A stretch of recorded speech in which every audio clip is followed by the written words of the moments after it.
पीले दांत वाली बहू। रंजना कभी ब्रश नहीं करती थी। उसे कितनी बार उसके माँ बाप ने डांटा, लेकिन उसका कोई असर उस पर होता ही नहीं था, जिस कारण से उसके दांत पीले पीले हो जाते हैं। शादी के बाद। अरे बहू, वैसे तो तुझ में कोई कमी नहीं है, पर तेरे दांत इतने पीले कैसे हैं बेटा? कैसे मतलब? कोई सर्जरी थोड़ी ना कराइए। वो तो क्या नाम, मैं ब्रश नहीं करती थी तो पीले हो गए। अब क्या करूं? आप कहें तो लाल करवा लूं या फिर काले? यार ये क्या है, क्यों माँ से लड़ रही हो? लड़ रही हूँ? अरे मैं लड़ रही हूँ या ये बोल रही है कि दांत पीले हैं, पीले। अरे तपस्या थोड़ी ना की है इन्हें पीले करने के लिए। बकायदा ब्रश नहीं किया है 20 साल तक, तब जाकर। छी, कैसी बात कर रही हो? ये उस वक्त तो पीले नहीं थे जब हम लोग तुम्हें देखने आए थे। अरे तब साफ करवा लिया होगा डेंटिस्ट के पास जाकर। अब देखो कैसे पीले पीले लग रहे हैं। रंजना सास की तरफ गुस्से से देखती है। फिर शुरू हो गई पीले पीले पीले। अरे पीले तो तब भी थे जब मेरे हाथ का रसगुल्ला उड़ा उड़ा कर खा रही थी और बोल रही थी, लड़की नहीं गुणों का खजाना दे रहे भाई साहब आप। खैर, अब वो लोग करते भी तो क्या करते, पीले दांत वाली बहू पल्ले पड़ी थी तो झेलना तो था ही। एक दिन कीर्तन में रंजना गाना गा रही थी। अरे कमला बहन, माँ का द्वार है, यहाँ तो सब शुद्ध होकर आते हैं, फिर अपनी बहू को ब्रश भी नहीं करवाती तुम। दूर से पीले पीले दांत भक्ति में बाधा उत्पन्न कर रहा है।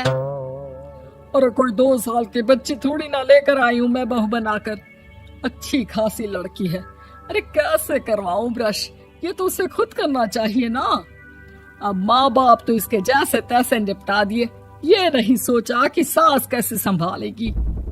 सास बहू को लेकर घर आ जाती है, लेकिन सोच लेती है कि अब इसे लेकर कहीं नहीं जाएगी। अगले रोज बहू कहती है, अरे क्या हो गया, मंदिर नहीं जाना क्या? कीर्तन का वक्त हो रहा है। मेरी मधुर वाणी से कान्हा जी जागते हैं और सोते हैं। आप तो जानती है ना उनकी भक्ति में कितना मन लगता है मेरा। वो क्या है ना, तबीयत ठीक नहीं लग रही है मेरी, आराम करूंगी मैं। तबीयत ठीक नहीं लग रही? अभी तो मिथुन के गाने पर नाच रही थी आप, और अब बोल रही है कि तबीयत ठीक नहीं लग रही। अरे भक्ति में मन लगा लो सासू माँ, ऊपर जाना है, क्या मुंह दिखाओगी आप? हाँ?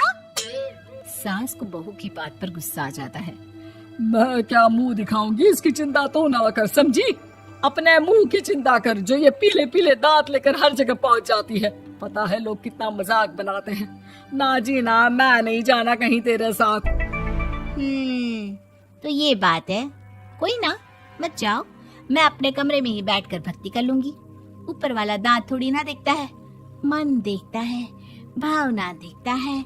और अरे बस बस, तू सब कुछ दिखा, बस ये सफेद चमकदार दांत ना दिखाना किसी को, है? जा यहाँ से। बहू को सास की बात का कोई फर्क नहीं पड़ता, वो तो जैसी थी वैसी ही रह जाती है। सुबह नहाकर किचन में खाना बनाना, फिर खाना खाना, कीर्तन भजन करना और सो जाना। एक दिन, माँ जी मैं सहेली के घर जा रही हूँ, शाम को लेट आऊंगी। हाँ हाँ तो जाना, मैंने कौन सा तेरी आरती करनी है घर पर बैठकर। रंजना सहेली के घर जाती है, जहाँ वो पार्टी में जाने की तैयारी कर रही होती है। अरे शिखा, कहाँ जाने की तैयारी कर रही है? मैं गलत वक्त पर आ गई क्या? अरे नहीं यार, उल्टा सही वक्त पर आई है। मैंने ये साड़ी और ज्वेलरी निकाली है यार, शाम को इनके ऑफिस की एक पार्टी में जाना है। बताना कैसा लग रहा है ये सब? नहीं यार, इस ड्रेस के साथ तो वो वाली ज्वेलरी अच्छी लगेगी। हाँ हाँ सही बोल रही है, मैंने ध्यान ही नहीं दिया। वैसे तो हमेशा से मस्त फैशन सेंस रखती है। तो बड़ा जाती होगी ना पति के साथ पार्टी में। रंजना कुछ नहीं बोलती, बस सोचती है कि यार काश ये बात सही हो जाती, पर मैं क्यों नहीं जाती पार्टी में? क्या इन लोगों की कोई पार्टी होती नहीं होगी? रंजना घर आती है और रात में पति से सवाल करती है, एक बात बताइए, आप मुझे किसी पार्टी में क्यों नहीं ले जाते? क्या आपके यहाँ ऑफिस में पार्टी नहीं होती? पति बेचारा क्या कहता कि दांत पीले हैं तुम्हारे इसलिए। अरे कोई पार्टी होती नहीं हम लोगों के ऑफिस में, तो कहाँ से लेकर जाऊं? और मार्केट, मॉल, कहीं वीकेंड घूमना, कहीं तो। अरे यार, सारे हफ्ते में एक छुट्टी मिलती है, तो सोचता हूँ कि आराम ही कर लूं। क्यों? रंजना मन मार के रह जाती है। पहले कभी सास के साथ मंदिर जाया करती थी, लेकिन वो भी सास ने ले जाना बंद कर दिया। घर बैठी बैठी रंजना बोर हो जाती है। तभी उसे आइडिया आता है और वो मायके जाने का सोचती है। सासू माँ, 2 दिनों के लिए मम्मी के घर जा रही हूँ। अच्छा ठीक है, आराम से जा। और हाँ, माँ से कुछ अच्छी आदत सीख कर आना कि कैसे शरीर के हर भाग की तरह दांतों की सफाई भी जरूरी होती है, समझी? शुरू हो गई ना आप। वो लोग आपकी तरह नहीं है कि छोटी छोटी बात का बतंगड़ बना दे।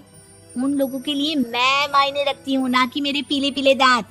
रंजना माँ को बिना बताए उन लोगों को सरप्राइज देती है, लेकिन जैसे ही वो दरवाजे पर पहुंचती है, अंदर देखती है कि घर वाले कहीं जा रहे होते हैं। अब माँ, काश रंजना दीदी के दांतों वाली प्रॉब्लम नहीं होती, तो वो भी हम लोगों के साथ चलती ना बुआ जी की बेटी की शादी में। हाँ बेटा, लेकिन अब उसे कौन समझाए कि उसको उसके पीले दांत नहीं दिखते, लेकिन उसके आसपास के लोगों को कितना एम्बैरेसिंग फील कराते हैं। मुझे तो कितनी बार उसके स्कूल की टीचर ने शिकायत की कि उसके साथ कोई लड़की बैठना भी नहीं चाहती, और ना ही कॉलेज में कोई उससे बात करना चाहता था। लेकिन पता नहीं क्यों उसे ये बात समझ में ही नहीं आती। कोई कमी नहीं है उस लड़की में, बस यही कि दांत पीले हैं। वो तो भला हो जीजाजी और उनकी माँ का, जो दीदी को जैसी है वैसे ही रखा हुआ है। रंजना को अपने घर वालों की बात सुनकर बहुत दुख होता है।